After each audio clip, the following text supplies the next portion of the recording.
Okay, Monday, September 19th, 2016. Rich Van Tassel here giving you our final part of the recap of week 2 of the NFL season. Next up, we have the Tampa Bay Buccaneers. They got throttled by the Arizona Cardinals 40-7. For the Buccaneers, Jameis Winston 27 of 52, 243 yards, 1 touchdown, 4 interceptions. Jacquizz Rodgers, the top rusher, 2 carries, 29 yards. Charles Sims, 9 for 24. Doug Martin held in check, 7 for 23. Altogether, 21 of 85, which is 4 yards per rush. But you look at it, you take 2 carries off for almost 30 yards, and it's well below par. Mike Evans, 6 receptions, 70 yards, 1 touchdown. Adam Humphries, 6 receptions, 67 yards. Vincent Jackson, 4 for 44. Jameis Winston lost the fumble, so it was a day to forget for him. Only 1 sack by Noah Spence, no interceptions. Nothing of note in the return games, which is a shame because you give up 40 points. And Roberto Aguayo missed his only field goal for the Arizona Cardinals. Carson Palmer went 18 of 31, 308 yards, 3 touchdowns, no interceptions. Drew Stanton came in the game, completed 1 pass on 4 attempts for 11 yards. Chris Johnson, 16 carries, 54 yards, 3.4 yards per rush, had a touchdown. David Johnson, 12 for 45, altogether 29 of 101. 3.5 yards per rush. David Johnson was the top receiver, 3 for 98. Larry Fitzgerald, 6 for 81. Jaron Brown, 2 for 78. Both had touchdowns. Michael Floyd had a touchdown, but only had 2 catches for 8 yards. Tony Jefferson recovered the fumble. Arizona only had 2 sacks, which is a little surprising considering how many times Tampa Bay threw the ball.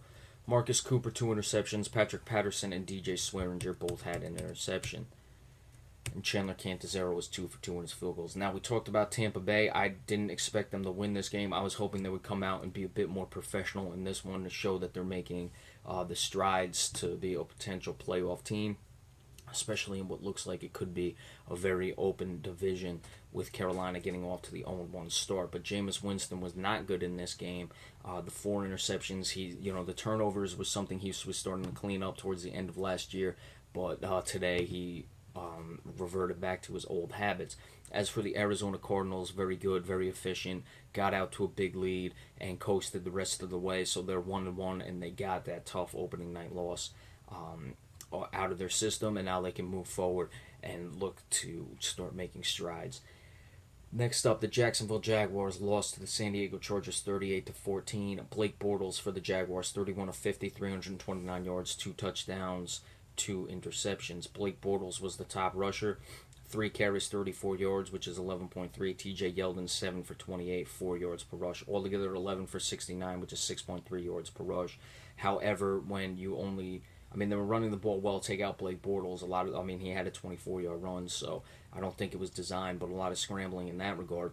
You had Denard Robertson, 1 for 7, TJ Yeldon, 7 for 28. So that's 8 carries for 35 yards, which is well over 4 yards per carry, but you're just not running the ball enough. Now, granted, they were down 21-0 at half, and altogether they were down 35-0 after 3 quarters, so you really have to abandon the run game, but I'm surprised they're not sticking to it. The Jacksonville receivers, Marquise Lee, 5 for 75. Julius Thomas, 4 for 71. Allen Hurns, 5 for 64. Allen Robinson, 3 for 54. So not great games from the 2 top receivers, not bad either. Mercedes Lewis and Corey Grant had the receiving touchdowns.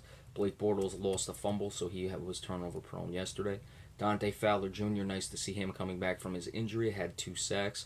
Altogether, they had 3. No interceptions. 3 for 67 for Corey Grant in the kick return. Nothing of note, really, in the punt return. Jason Myers missed his only field goal for the San Diego Chargers. Phillip Rivers, 17 of 24, 220 yards, 4 touchdowns, no interceptions. I'm a little surprised. They score that many points. They love to throw the ball, but they did run the ball very well. Melvin Gordon, 24 for 102, 4.3 yards per rush, maybe even his best game of his career. Had a touchdown. Danny Woodhead, 3 for 27, 9 yards per rush. Altogether, 35 of 150, which is 4.3 yards per rush. And then, of course, that includes the Kellen Clemens kneel down on 2 attempts, and Travis Benjamin ran for -1 yard. So take those out, and it's even better than that. Travis Benjamin, top receiver, 6 receptions, 150 yards, 2 touchdowns. Tyrell Williams, 3 for 61, 1 touchdown. Antonio Gates had only 3 receptions for 15 yards, but he did have a touchdown. Phillip Rivers lost a fumble. Corey Legout recovered a fumble. 2 sacks for Melvin Ingram. Casey Hayward had 2 interceptions. And Josh Lambo was 1 for 1 in his field goals. I was very surprised by this one. I figured Jacksonville was going to be an improved team this year, just short of the playoffs. They're now off to an 0-2 start, especially how well they played Green Bay that first week. I think San Diego is a pretty poor team, and to get hammered like that is really disappointing for the Jacksonville Jaguars. Now, all of a sudden, San Diego was able to win one of the first 2 games. We know with that offense, there's certainly potential for them on a week-to-week basis to give any team fits. And you win games early, you have a chance to make some noise in the season. So let's see if this can give San Diego an opportunity to actually do something this season and be a potential playoff team, which I don't think they will. Atlanta Falcons going on the road and getting the victory over the Oakland Raiders 35-28. Matt Ryan 26 of 34, 396 yards, 3 touchdowns, 1 interception. Devontae Freeman, 17 carries, 93 yards, 5.5 yards per rush. Tevin Coleman, 12 for 46, 3.8 yards per rush, and had a touchdown. Altogether, 29 of 139, 4.8 yards per rush. Very good there. Julio Jones had a big game, 5 receptions, 106 yards, and a touchdown, longest of 48, 21.2 for his average. Austin Hooper, 3 for 84. Jacob Tammy, 5 for 75, and a touchdown. Justin Hardy also contributed with a touchdown. You look at some of those top numbers and the yards per receptions. Austin Hooper's was a 44-yard longest as well. So Oakland's secondary was really having some troubles. A sack for Vic Beasley Jr. That was the only sack. No interceptions. Nothing of note in the kick return game. Eric Weems had a good punt return, 2 for 74, which is 37 yards. Had a long of 73. Did not take it to the end zone, though. So only another one that was just a 1-yard return. Matt Bryant made both of his field goals. For the Oakland Raiders, Derek Carr, 34-45, 299 yards, 3 touchdowns, no interceptions. Latavius Murray, 8 for 57, 7.1 yards per rush, 1 touchdown. DeAndre Washington, 7 for 46, 6.6 yards per rush. Altogether, 25 of 155, 6.2 yards per rush, and the Murray touchdown. Amari Cooper, 5 receptions, 71 yards. Clive Wofford, 6 for 50. Michael Crabtree was 4 for 31 with a touchdown. Andre Holmes also had a reception and 6 yards for a touchdown. Amari Cooper fumbled, did not lose it. Jalen Richard recovered a fumble. A sack for Stacey McGee was the only one, so Bruce Irvin or Khalil Mack did not have a sack. David Amerson had an interception. And Sebastian Janikowski missed his only field goal. For the Oakland Raiders, they made some additions to their secondary. I'm surprised it's not paying off thus far against 2 NFC South teams that like to throw the ball. We know Matt Ryan can connect with Julio Jones, but you know the Hooper guy getting that many yards, it's a little disappointing for the Oakland Raiders. So, Atlanta, hey, they're now 1-1. We know what that offense can do. The defense again has to shapen up just a bit. They lost the turnover battle in this game, -2, which is, I'm surprised. The way Oakland ran the ball and controlled the turnover game, I'm surprised that they lost this game, but it is what it is. Oakland will have to move forward, and they will have to certainly shore up that secondary, which they thought they did in the offseason, but that's now 2 games they've really had trouble. Denver Broncos beating the Indianapolis Colts 34-20. Denver now 2-0, Indianapolis 0-2. Andrew Luck for the Colts, 21 of 40, 197 yards, 1 touchdown, 1 interception. Frank Gore, 13 carries, 44 yards. Andrew Luck, 3 for 22, 21 for 83 of a total. Robert Turbin had 3 rushes for 10 yards and had the only touchdown. T.Y. Hilton, 4 for 41 in the reception. Jack Doyle, 4 for 37. A lot of receivers caught passes. None of them went over 50 yards. Andrew Luck lost a fumble, so he also had an interception. His turnovers are certainly becoming noteworthy. They only had 1 sack. Zach Kerr. Darius Butler had an interception. Kawan Bray, 2 kick returns for 47 yards. Adam Vinatieri made both of his field goals. For the Denver Broncos, Trevor Siemian, that is, 22 of 33, 266 yards, no touchdowns, 1 interception. Efficient, not great. C.J. Anderson, 20 carries, 74 yards. Devontae Booker, 9 for 46. C.J. Anderson had the touchdown. Altogether, 31 of 134 running the ball, 4.3 yards per carry. Very good there. Demaryius Thomas, 5 receptions, 90 yards. Virgil Green, 3 for 46. Emmanuel Sanders, 3 for 39. Shane Ray recovered a fumble. Von Miller had 3 sacks. He's really stepping his game up this year. He also had the game-ending sack.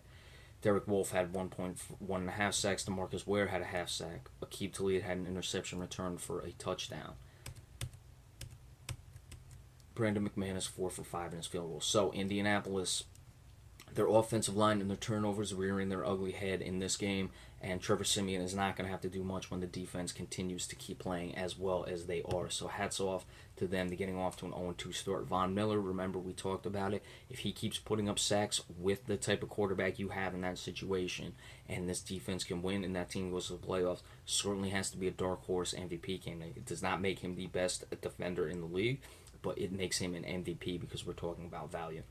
The final game, Minnesota with the win to move to 2-0, 17-14 over the Green Bay Packers. For the Packers, Aaron Rodgers 20 of 36, 213 yards, 1 touchdown, 1 interception. Eddie Lacy 12 carries, 50 yards, 4.2 yards per rush. Aaron Rodgers 3 rushes, 29 yards, 9.7 yards per rush. He had a touchdown. Overall 23 for 83, 3.6 yards per rush, and the touchdown. Jordy Nelson, the top receiver, 5 for 73, and the touchdown. Randall Cobb 5 for 42. Rodgers fumbled 3 times, lost one of them. Devontae Adams fumbled once and lost it. Randall Cobb recovered a fumble. 4 sacks totaled for the Packers. Julius Peppers had 1.5. No interceptions.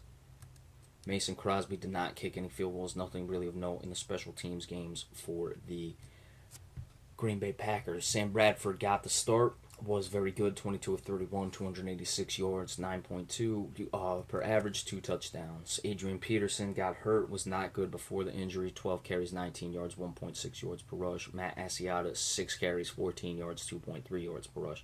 Altogether, 22 carries for 30 yards, 1.4 yards per rush. Stephon Diggs was a monster tonight, 9 receptions, 182 yards, 1 touchdown. Kyle Rudolph, 3 for 31, he also had a touchdown. Andrew Sandejo fumbled and recovered a fumble. He also lost one. He recovered it and then lost it. Adam Thielen fumbled. It was not lost. And Shamir Stephen recovered a fumble. 5 sacks for the Green Bay Packers. Anthony Barr, I don't believe, had any of them, though, however. Trey Waynes, he was getting torched at times, but I thought he was competitive, and he had the game, not quite the game-sealing interception, but a big one late. Cordell Patterson, 2 kick returns for 62 yards. Blair Walsh, 1 for 1 in his field goals. Now, Minnesota, hey, you got to like the way their defense is playing. We know that they have that. And if they're going to win games without Teddy Bridgewater and now without Adrian Peterson, who did not play well and only able to run the ball 30 yards on 22 carries, you've got to think that this team can be a serious contender. However, I don't think they're going to continue to win games like that. For the Green Bay Packers, they were dropping the ball all over the field. They're lucky they didn't have more turnovers than they did. They've got to sharpen up and be much more proficient in the way they go about things, because you can't keep playing this way, and it's going to certainly bite you. So they'll make those corrections necessary. Minnesota, let's see how well they continue to move forward with Sam Bradford. All right, so those are all your Week 2 recaps. Remember, we will give you the preview of the game tonight between the Chicago Bears and the Philadelphia Eagles, and then, of course, a recap as that one goes final. So be sure to stay tuned for that, and we'll see you on in a little bit. Thank you. Have a good day.